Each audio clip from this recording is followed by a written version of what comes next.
Ok. Hola, buenas tardes, Grace. Hola, profe. ¿Cómo está? Bien, ¿y usted? Primera vez, Bien. ¿verdad? Que llevamos clase. Sí. Porque eh, no. ¿En qué año está usted de la carrera? Ya el último, solo me falta esta clase para terminar. Solamente esta, no lleva otra tutoría. Práctica civil, pero también la voy a llevar por tutoría. Oh, ya. Entonces prácticamente solo le quedan estas dos asignaturas. Ya, gracias Sí, a Dios. qué bueno. No, pues fíjese que ni en la universidad había tenido el gusto de verla. No, Ajá. Sí, es tan que fácil. como lo que pasa es que yo me cambié de universidad, entonces casi todas las tenía por convalidación y ya solo eran una, entonces solo llevaba por una, por dos y así me la llevé. Pero ya gracias a Dios ya terminamos. Ya prácticamente ya tiene un pie afuera. Ok. Bueno, Grace, entonces nos vamos a conocer, ¿verdad? Usted no me conoce, yo soy su docente en esta tutoría. Mi nombre es Paola Tesaí Pérez Vicoya. Voy a estar con usted en este proceso de tutoría de esta asignatura de seguridad social. Soy abogada, soy notario público, también soy psicóloga, tengo las dos licenciaturas y pues ya tengo rato de estar más de un año de estar en Univalle, por eso me parece raro que no la había visto, ¿verdad? Pero bueno, pues en estos 7 encuentros que tenemos, pues nos vamos a estar viendo todos los días jueves a las 5 de la tarde. Pero me gustaría pues conocerla. ¿Quién es Grace? Su nombre completo, de dónde es. Yo soy de Managua. Ah, yo de Managua, sí. Estudié, primero empecé la carrera en la UCA, pero la UCA es muy caro. Y no, ya solo me faltaban pocas clases y me extendían y me extendían y me cambié a la Univalle, hace como 4 años me cambié. Pero como habían varias convalidaciones, yo solo que dos clases, pero pues sí. Y como solo podía los sábados porque tengo 2 años haciendo pasantías en el Tribunal de Familia. Estoy, sí. Ahí en Reparto San Juan, que es el Tribunal de Familia. No sé si ha llegado usted por esos lados. ¿Y usted dónde trabaja? Ahí en el Tribunal de Familias soy tramitadora. Sí. Ya sé exactamente, es tramitadora. Usted es de las que está recepcionando. Sí, pero como no tengo título ni nada, no es como que, o sea, solo es transcribir más que todo, redactar autos y esas cosas. Sí. Ok, muy bien. ¿Y cuántos años tiene, Grace? 28. 28, está joven todavía. Y usted Bueno, eh, tengo, joven sí, también, tengo 31 años, se escucha exactamente. entrecortado. Ah, también, sí. Sí, digo yo, ¿verdad? Que soy bastante joven. Bueno, Joven todavía. vamos a hablar acerca de los 7 encuentros de esta tutoría. Bien, Ajá. y cada encuentro tiene una duración de 2 horas, ¿verdad? La tutoría es de 2 horas, vamos a hacer 2 encuentros Zoom, es decir, una vez que se nos termine este tiempo de Zoom, vamos a hacer otra conferencia por medio de Zoom, ¿verdad? Ajá. Para completar los 2 ciclos. Son Ujú. 7 encuentros, este es el primero. El séptimo encuentro es su examen. El examen tiene una valoración de 0 a 100 puntos, pero lo vamos a dividir de la siguiente manera. Vamos a acumular 50 puntos durante las 6 sesiones, vamos a acumular 50 puntos y el examen va a tener un valor de 50 para completar los 100 puntos. ¿Cuánto es el mínimo para aprobar? Pues ya sabe que en Univalle pues es 70 puntos para poder aprobar. Entonces, en esta primera sesión no le voy a dejar ninguna tarea, pero ya a partir de la sesión número 2 ya vamos a empezar a acumular. ¿Cómo lo vamos a acumular? Pues bueno, si le quitamos esta sesión número 1 y la sesión número 7, pues prácticamente nos quedan 5 sesiones. Y en esas 5 sesiones vamos, yo le voy a dejar tareas con un puntaje de 10 puntos cada tarea para acumular los 50. Y el séptimo, que sería el examen, por un valor igual de 50 para completar los 100. Las tareas, básicamente como es virtual, ¿verdad? Yo tengo que ir creando un expediente suyo. Las tareas voy a consultarlo con coordinación por el medio en donde usted las pueda subir. Si las va a subir en la plataforma, sería solicitarle a coordinación o yo mandarle un video tutorial de cómo usted puede enviar sus tareas, ¿verdad? O si Porque no es como, no es como Natura virtual normal que te abre la carpeta Univalle virtual. si usted entra, usted va a ver, ya entró usted a la plataforma. No, todavía no. Ahorita. Entre.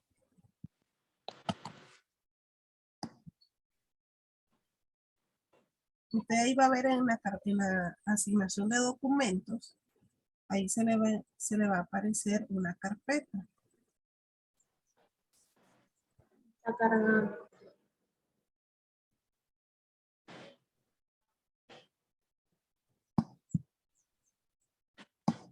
Bueno, ahí voy a ver porque está cargando. Entonces ahí se le va a aparecer una carpeta. Se llama Tutoría Derecho de Seguridad Social. Va a haber una carpeta que se llama Documentos. Esto yo lo subí. Y aquí va a encontrar una que se llama Sesión 1. ¿Qué es lo que va a encontrar ahí? Va a encontrar pues todo lo que vamos a ver el día de hoy.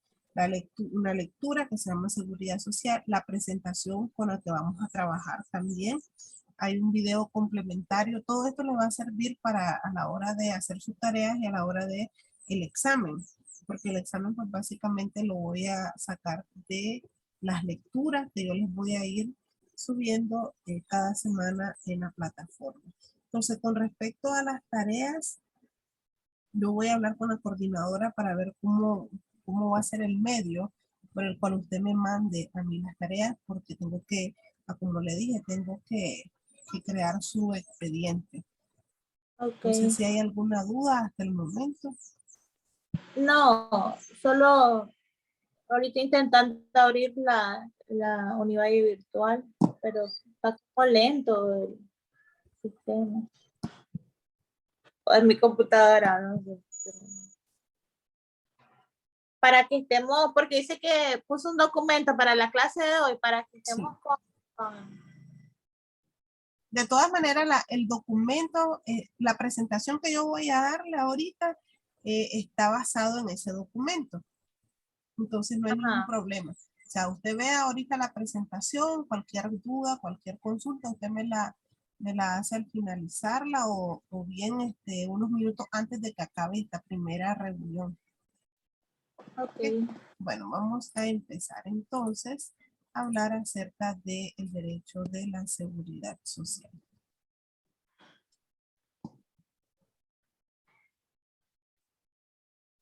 ¿Puede ver la presentación? Sí. Okay. La sesión número 1. ¿Qué es lo que vamos a hablar el día de hoy? Bien, en esta sesión vamos a estar hablando sobre la evolución histórica, sobre el concepto, sobre el sistema de seguridad social, siempre, ¿verdad?, de la seguridad social. Y yo para esto pues le traigo esta pregunta que es muy interesante y quiero saber más o menos, ¿verdad?, lo que usted piensa sobre qué es la seguridad social. ¿Qué piensa usted que es la seguridad social? Es como, para mí es como la rama del derecho que ve los derechos de los trabajadores. Algo así. Ajá. de los derechos de los trabajadores, que por ejemplo que cuenten con un buen lugar donde realizan sus trabajos, viene siendo algo así, ¿no? Que se les pague lo que o sea, que se les pague por lo que trabajen, que tengan derecho a salud. Pues, me imagino. Sí. Bien, pues en realidad todo eso que usted me mencionó está dentro de lo que es el rubro o el campo de la seguridad social. Pero en esta ocasión pues vamos a ver cuáles fueron esos antecedentes históricos, o mejor dicho, de otra manera, cómo surgió la seguridad social que hoy en día conocemos, el concepto contemporáneo que tenemos de la seguridad social. Porque pues para empezar, la seguridad social no empezó expresamente para proteger a los trabajadores como tal, pero eso lo vamos a ver el día de hoy. Si se fija aquí, pues dice de que la seguridad social es el resultado de un largo proceso histórico derivado del estado de inseguridad en el que vive el hombre. Si podemos desglosar un poquito el concepto de seguridad social, obviamente decimos como seguridad es esa protección, ¿verdad? Esa protección que se le da, y cuando adjuntamos el término social es porque estamos hablando que involucra a seres humanos. Entonces, el tema de la inseguridad es un tema que ha venido, o que mejor dicho, ha subsistido a lo largo de la historia de la humanidad. El hombre siempre ha estado hasta cierto punto, pues, sobreviviendo con cualquier tipo de inseguridad. Y este tipo de inseguridad también estamos hablando de los albores de la humanidad, es decir, a lo largo de todo el acontecimiento histórico del ser humano.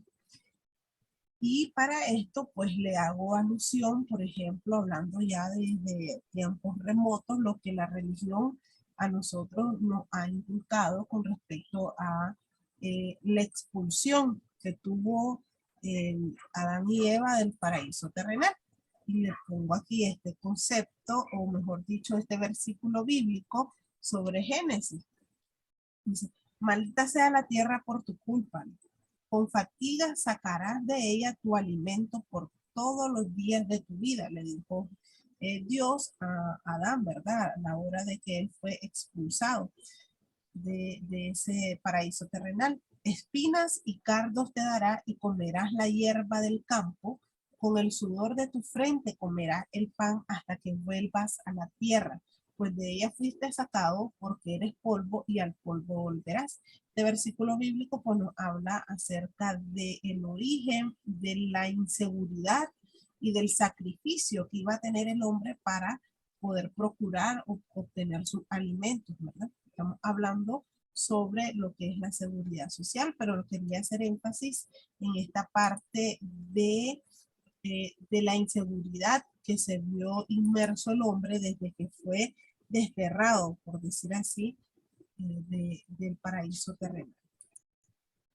Si nos vamos un poquito más adelante de la evolución del hombre, podemos observar qué pasó con el hombre primitivo.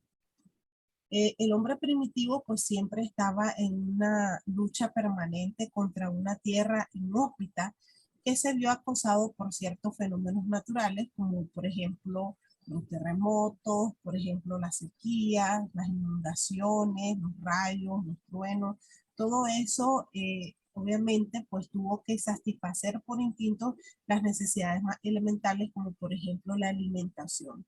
Entonces, si se fija, desde tiempos remotos el hombre ha luchado con estas inseguridades, que muchas de ellas son ocasionadas por la naturaleza como tal.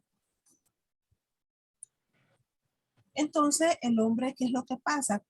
Al vivir todas estas tempestades, entonces él se refugia en las cavernas. Y una manera de subsistir a esto es producto de aguardar los alimentos.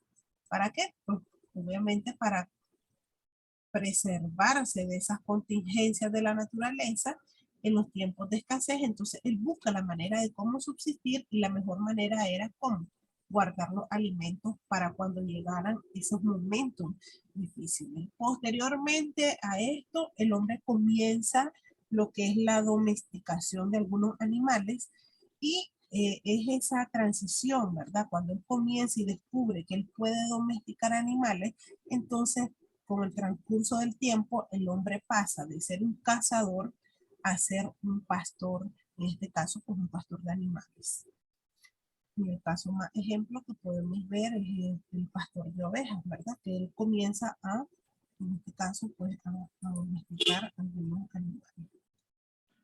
Si nos vamos también a la época de lo que es Egipto, lo que es Babilonia, lo que es Roma, o sea, las culturas del mundo antiguo no fueron ajenas a este deseo de seguridad. Siempre lo que se va buscando es cómo proteger al ser humano de esas inseguridades a las que él es sometido. Por eso en Egipto se crearon las instituciones de defensa y de ayuda mutua que prestaban auxilio en caso de enfermedad. Si se fija aquí ya estamos hablando un poquito ya del terreno de la seguridad social. Si se fija aquí aparece donde dice auxilio en caso de enfermedad, como el servicio de salud pública financiado con un impuesto especial. Entonces, ¿cuál es el primer antecedente que se da sobre la seguridad social? Ya aquí estamos hablando ya en materia de seguridad social, el caso de Egipto. Esta institución de defensa que tenía como objetivo el prestar auxilio en caso de enfermedades y el servicio de salud pública, el cual era financiado por un impuesto especial por parte de este pueblo de Egipto. En Babilonia se obligaba a los dueños de los esclavos al pago de los honorarios médicos que podían existir en caso de que el esclavo estuviera enfermo, ¿verdad? Y en Grecia, pues los ciudadanos que por sus limitaciones físicas no podían subvenir a sus necesidades, pues ellos eran auxiliados y eran educados los hijos de quienes habían perecido en defensa del Estado. Entonces, igual, si se fija, pues aquí estamos hablando prácticamente de características propias de la seguridad social, como es el pago de los servicios médicos, como por ejemplo lo que es por ejemplo, lo puedo comparar con hoy en día la pensión de orfandad en los casos de aquellos padres que han fallecido y que dejan a hijos menores de edad. Entonces, fíjense bien que en Grecia, pues, se educaban a los hijos de aquellas personas que habían perecido por causas de defensa del Estado. ¿Qué pasaba en Roma? Ahorita ya vimos lo que pasaba en Egipto, ya vimos lo que pasaba en Babilonia, lo que pasaba en Grecia. Ahora vamos, no podemos hablar de derecho, no podemos hablar de seguridad social, no podemos hablar en sí, ¿verdad? Del derecho como tal sin mencionar a Roma. ¿Por qué? Porque Roma se conoce como la fuente de lo que es nuestro derecho contemporáneo hoy en día. En Roma surgieron estas asociaciones que eran los Collegia Corpora. Estos estaban compuestos por asociaciones de artesanos que tenían propósitos mutuales, tenían propósitos religiosos y los propósitos de ellos eran asistencia a las personas que estaban colegiados en esta Collegia Corpora Officia y a sus familiares también se les daba hasta cierto punto protección. ¿En qué consistían? Imagínense que este colegio, porque era un colegio organizado, asumían la obligación de atender a los funerales de las personas que eran colegiados a ellos.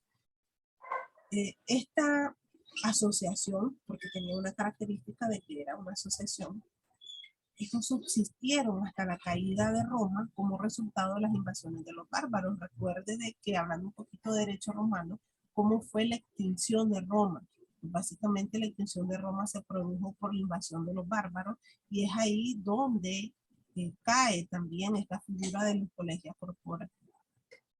Pero si se fija, pues también en Roma ya se daban inicios de lo que era la seguridad social.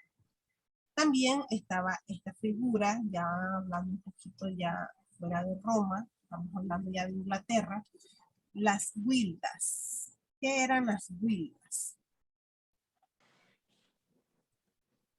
la presentación, ahí aparece un concepto de qué eran las gildas. Dice, definible en la práctica como una corporación de artes y oficios, era una asociación también entre todos los que ejercían una determinada profesión. Era una especie parecida a lo que existía en Roma, un colegio, ¿verdad? De hablábamos anteriormente.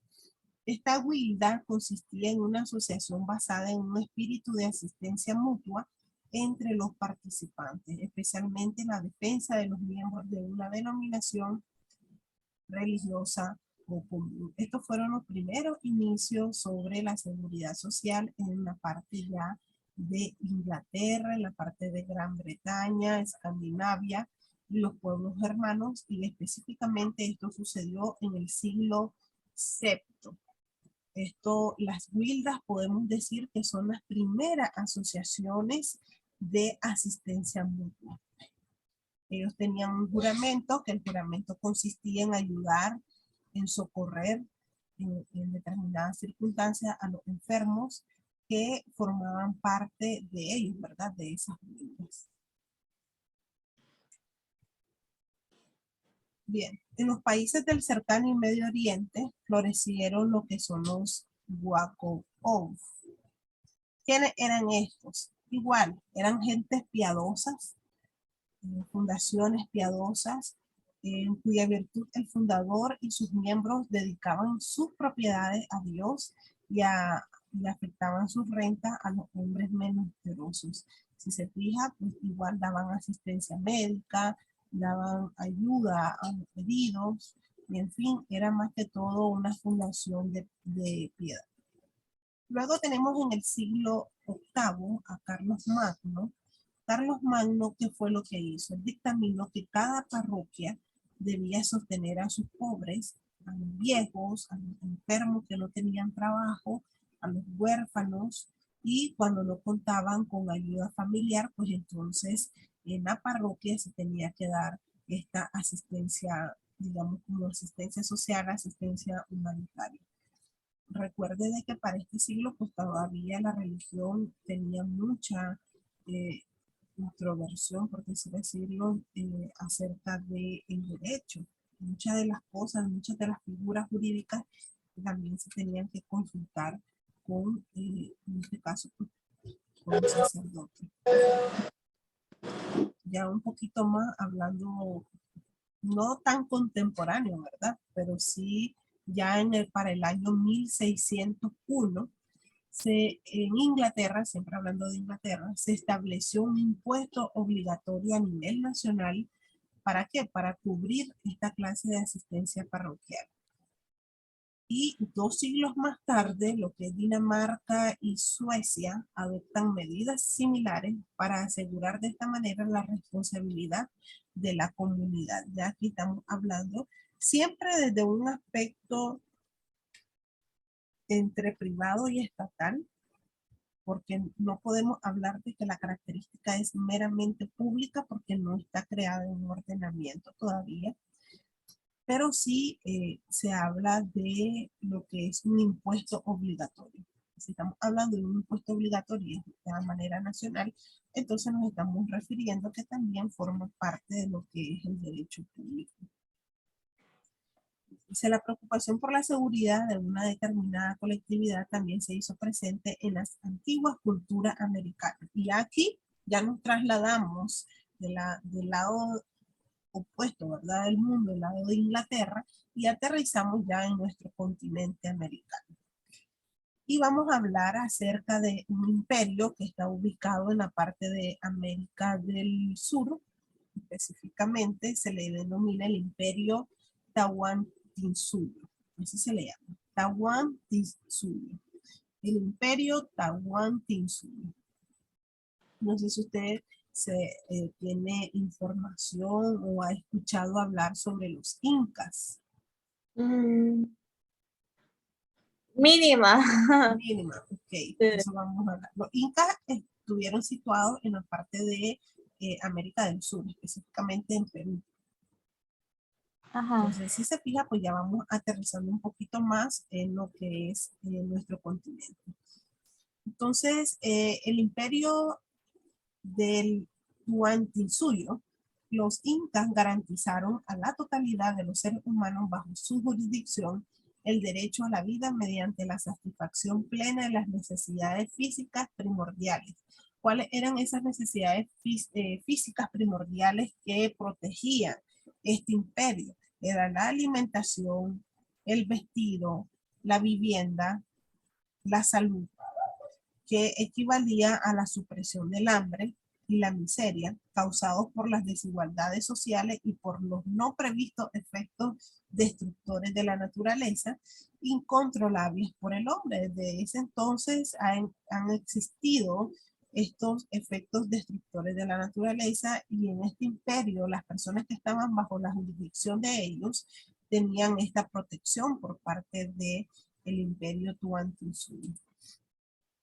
A manera de concepto, aquí puede ver a qué nos referimos, qué es el imperio Tahuantinsuyo. Dice que fue el más grande y el antiguo imperio desarrollado en el continente americano.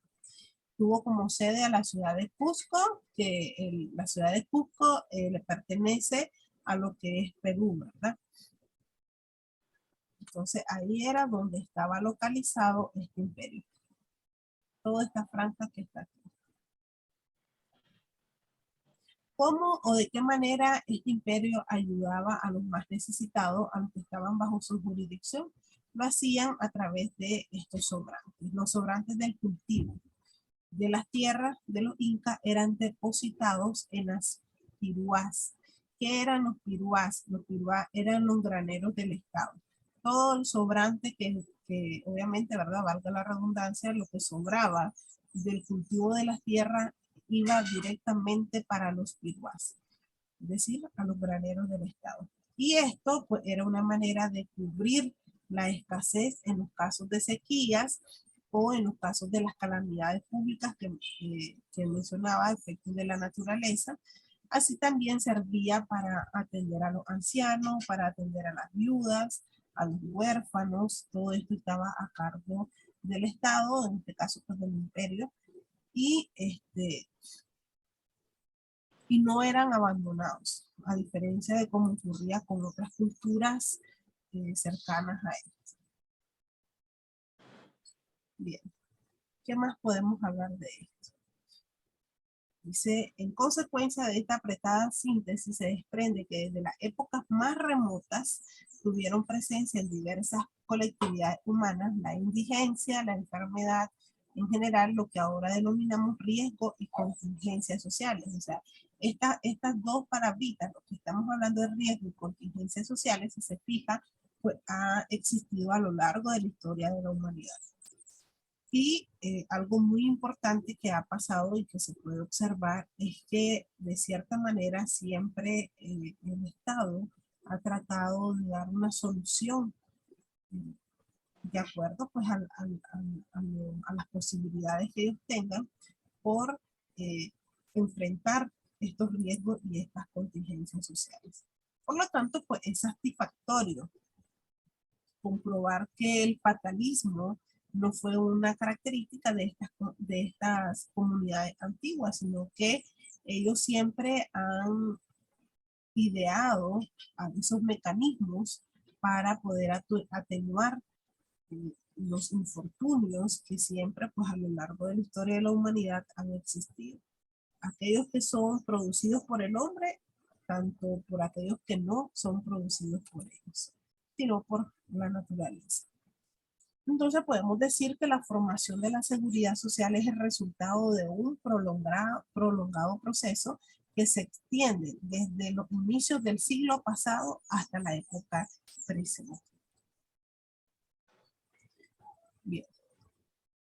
Ahora vamos a hablar acerca de, ya hablando del sistema de la seguridad social. Y para ello, pues voy a mencionar a este señor de apellido, de nombre Paul Durán. Me está diciendo Zoom que nos quedan 10 minutos para la primera parte, ¿verdad? Dice, Paul Durán ha señalado que la formación histórica del sistema de seguridad social ha pasado por 3 etapas. ¿Cuáles son esas 3 etapas? La primera es la que él llama los procedimientos indiferenciados de garantía. ¿Cuáles son esos procedimientos indiferenciados de garantía? Entre ellos tenemos el ahorro individual, tenemos la mutualidad, tenemos el seguro privado, tenemos la asistencia pública y la responsabilidad. Luego tenemos la segunda, que es la de los seguros sociales, y la tercera, la de seguridad social. Se vuelvo a repetir. Son 3 etapas que Paul Durán ha señalado que la formación histórica del sistema de seguridad social por las cuales ha pasado, ¿verdad? La primera son los procedimientos y diferenciados de garantía. Estos procedimientos y diferenciados de garantía se dividen o se subdividen en ahorro individual, la mutualidad y el seguro privado y la asistencia pública y la responsabilidad. Esto es el subtema de los procedimientos indiferenciados de garantía. Como punto número 2 tenemos los seguros sociales y como punto número 3 tenemos la seguridad social. Cada uno de ellos lo vamos a estudiar. Ok. En realidad pensaba que seguro social y seguridad social eran lo mismo. Sí, ahora vamos a ver de qué. Bien, tenemos los sistemas iniciales de protección. ¿Cuándo surgen los sistemas iniciales de protección? Esto surge a raíz de la primera revolución industrial. ¿Qué es lo que pasaba con el trabajador? O sea, el trabajador se encontraba en el más absoluto desamparo, estaba frente a riesgos y contingencias sociales, tenían jornadas de trabajo extenuantes, tenían salarios miserables y que ellos estaban, pues obviamente, ¿verdad? Tenían que aceptar esos salarios porque era eso o no morirse de hambre. Entonces, esa era la situación que se vivía, o sea, para el trabajador. Y obviamente al estar en esa situación, pues los obreros que estaban ubicados en esa lamentable situación, teóricamente debían atender con sus magros salarios los riesgos. Imagínense, o sea, aparte de que tenían el salario miserable, pues de ese salario tenían que costear todos sus riesgos, todas las contingencias sociales que estaban sufriendo. Y aunque para ello tuvieran que enviar a la fábrica a sus mujeres y a sus hijos menores desde su más tierna infancia, obviamente el conjunto de estos aportes resultaba insuficiente para cubrir esos requerimientos. Aunque mandara a toda su familia, o sea, las contingencias sociales a las que ellos estaban expuestos, pues realmente eran insuficientes todavía, tanto el salario de él, de la mujer o de los hijos. Imagínense la situación desfavorable en la que estaban.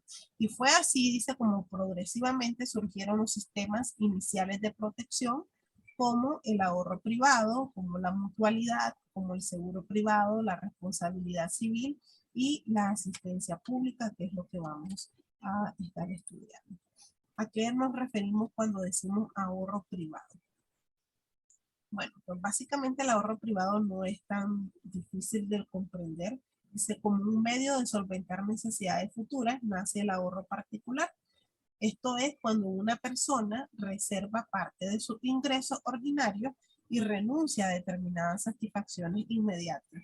Se trataba y se trata de una previsión de carácter individual en la que está ausente el principio de solidaridad. O sea, como que usted de su salario, si usted venga a un salario de 12,000 córdobas, entonces quiera ahorrar, pongámosle que 3,000 córdobas. Entonces ya con 3,000 córdobas, usted de su ingreso ordinario, pues se va a ver limitada, ¿verdad? Si a usted le gustó unas sandalias que valían 1,500, pero como tiene que ahorrar 3,000 córdobas, entonces ya se ve limitada, ya no me las puedo comprar. ¿Por qué? Porque estoy ahorrando. Mi ahorro es privado. Eso es el concepto de ahorro privado. ¿Por qué se dice de que está ausente el principio de solidaridad? Porque el ahorro es para usted, no es para los más necesitados, sino que es para solventar sus necesidades. Por eso estamos hablando de que está ausente el principio de solidaridad. La inclinación al ahorro se manifiesta desde tiempos inmemoriales. cuando el hombre primitivo reserva parte de sus granos para protegerse de las malas cosechas. Con el transcurso del tiempo, esta medida de previsión es fomentada por el Estado. Entonces, este es el origen de lo que denominamos el ahorro privado. Dice, el ahorro en situaciones de la normalidad contribuye a la consolidación de la familia, al evitar por un lado los gastos que no son indispensables y haciendo posible la constitución de una reserva que permitirá la atención de ingresos derivados de hechos imprevisibles en unos casos y perfectamente previsibles en otros. O sea, más que todo es como la importancia, ¿no?, de hacer el ahorro privado. O sea, estamos hablando de situaciones de normalidad, donde usted gana bien, donde no tiene necesidades, donde su salario es lo suficientemente favorable para cubrir todas las necesidades de usted y de su familia. Entonces, se dice, ¿no? En situaciones de normalidad, obviamente va a consolidar a la familia, viéndolo desde el punto de vista que su salario es muy bueno, ¿verdad? Sí. Pero, ¿qué pasaba en aquel entonces? Que yo le he mencionado, pues los salarios no eran muy buenos, que digamos. De hecho, los salarios eran muy miserables. Entonces, esto hacía casi imposible que la persona pudiera ahorrar privadamente. ¿Por qué? Porque con costo pues alcanzaba para la alimentación. Y ya cuando se sobrevenía una enfermedad, pues el salario no daba abasto para poder ahorrar. Entonces, pues, este sistema resultó ser como muy poco atractivo, que digamos. Relacionado a esto, pues los procesos inflacionarios e hiperinflacionarios, pues estos pulverizaban el ahorro por el deterioro inevitable de la moneda. El ahorro, para que cumpla siquiera en parte su propósito, supone una estabilidad económica. O sea, si usted tiene un buen salario, pues obviamente, ¿verdad?, se le va a hacer fácil el ahorrar privadamente. Pero si no cuenta con esto, si su salario es muy bajo, pues difícilmente lo va a poder hacer. Luego pasamos a la otra parte, que es el mutualismo. Ya como su nombre lo indica, pues ya aquí estamos hablando sobre la mutualidad, o sea, lo mutuo. Fue otro de los sistemas de ayuda mutua mediante la creación de asociaciones entre miembros de determinadas colectividades para asumir ciertos riesgos y contingencias sociales. ¿Cuáles eran esos riesgos o contingencias sociales que se podían cubrir? La vejez, la invalidez, la enfermedad y la muerte, a través de las aportaciones de sus miembros. Eran asociaciones típicamente previsionales. ¿Qué quiere decir esto? De que aquí ya estamos hablando de que sí está presente el principio de solidaridad. ¿Por qué? Porque estamos hablando de miembros, estamos hablando de una asociación. Estamos hablando de que estos miembros ceden parte de sus ingresos para cubrir las necesidades que se puedan presentar entre algunos de los miembros de ellos. Prácticamente nos queda un minuto. Es probable de que la sesión se cierre. Yo le voy a mandar ahorita la invitación por WhatsApp para que usted se conecte a la otra reunión. Está bien. Bien. Se la voy a mandar para que ya la tenga lista, ¿ok? Bueno.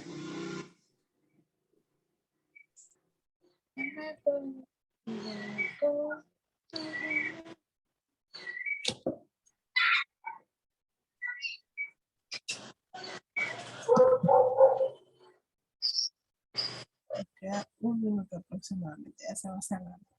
Bueno.